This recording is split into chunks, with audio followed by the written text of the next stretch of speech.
Okay guys, I've decided to resume the reviews of the James Bond movies.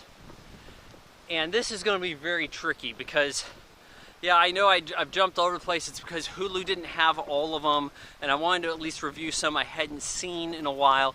But I'm going to try to sort this playlist in chronological order of when the movies were released. And we're restarting here. We're starting with the first James Bond film of Roger Moore, Live and Let Die, from I think it's 73. And here's the problem, guys. I watched a ton of these movies I hadn't seen in like 20 years, some of them VHS tape. A lot of them I watched on VHS tape around 20 years ago, and it's a night and day difference. I mean, you thought you remembered something looking a little different when you watched it on DVD and you got the letterbox. Imagine watching VHS and the next time you see it, it's in HD streaming on Hulu. So, Live and Let Die starts out. There's these guys getting knocked off. Looks like a guy dies at,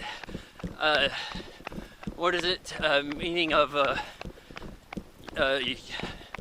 NATO or something, and then we have a guy dying in Louisiana. Kind of a cool setup for a hitman, though it leaves a whole lot of people who can rat it out. And that is, there's a funeral marching down the street, and this guy's like, "Hey, who died?"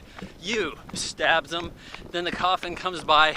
They put the coffin over him, and it picks him up, and everybody starts cheering and celebrating.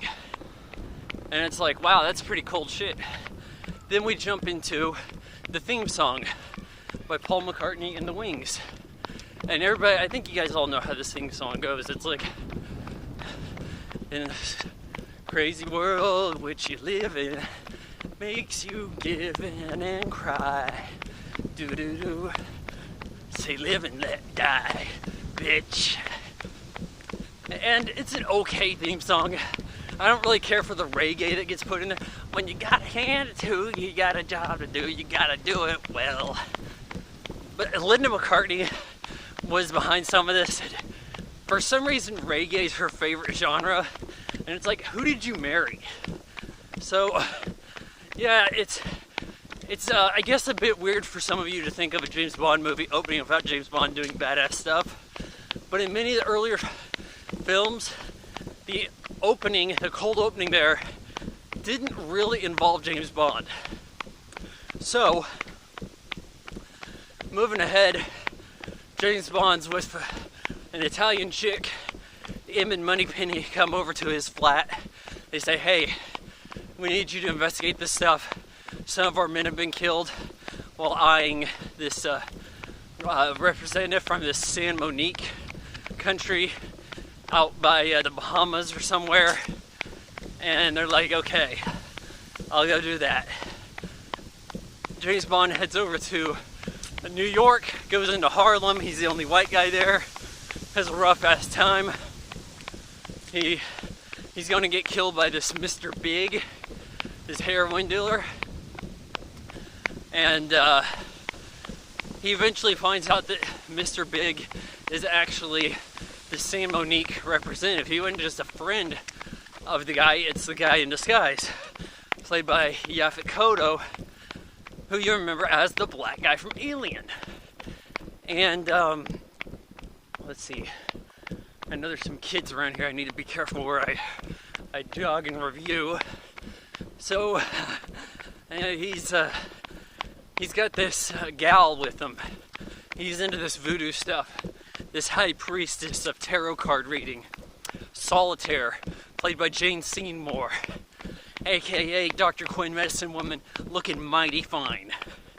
Like, wow, how does she ever look? Prescription for erection right there. She'll give you some Cialis. So, anyways, we got, she can see the future, but if any guy soils her, shall we say, as James Bond does, that takes away her powers and she's useless to him. And it's also kind of weird how James Bond got into the fortress he runs across this guy Quarrel. You may remember Quarrel from Dr. No, the fisherman who gives him a ride, gives him a lift, and then gets killed. And I'm like, well, this is Quarrel again? What's the deal? And then according to like James Bond wiki stuff, it's Quarrel Jr. So he gets in the fortress, hooks up with Solitaire, and now Mr. Big's guys are all after him. And James Bond ain't having none of that. But he heads over to New Orleans. They get the drop on him. He has to try to make an escape in an airplane that they don't take off in. But they capture him, take him over to where they're get their heroin operation in the States. And there's also surrounded by crocodiles. Big Goon gives this lecture about how he lost his arm to one of these alligators or crocodiles. I think they have both in there. James Bond is left out with some bait, jumps across the crocodiles to get to the back to shore from the middle of this little isle, fairly convincingly. And then we have a big boat chase. He sets everything up ablaze at the facility where they're doing the heroin stuff. Even leads the crocs in there. Gets on a boat and they're chasing him. And then this guy in a car, it's kind of an odd bit because the guy in the car, and actually I really like this character. His name's J.W. Pepper. This predates Smokey and the Bandit, but I feel like it in part inspires the Smokey character from Smokey and the Bandit. So you got this southern sheriff, and he talks like, "Now boy, I tell you, I'm gonna get him," stuff like that. And he's kind of a fun comic relief character that's sorely missed in Bond films today. He's like busy arresting this guy for speeding, and then these boats jump across this little land bridge area back to the other side of this like river or waterway. And then he's like, okay, I gotta catch these fools. So he calls ahead, says he's got like a brother-in-law with the fastest boat in the bayou, and he's gonna catch them. And then he's like, all right, here it comes, guys. If one side of the family don't get him, the other side will. And then there's this black guy who stole his brother-in-law's boat.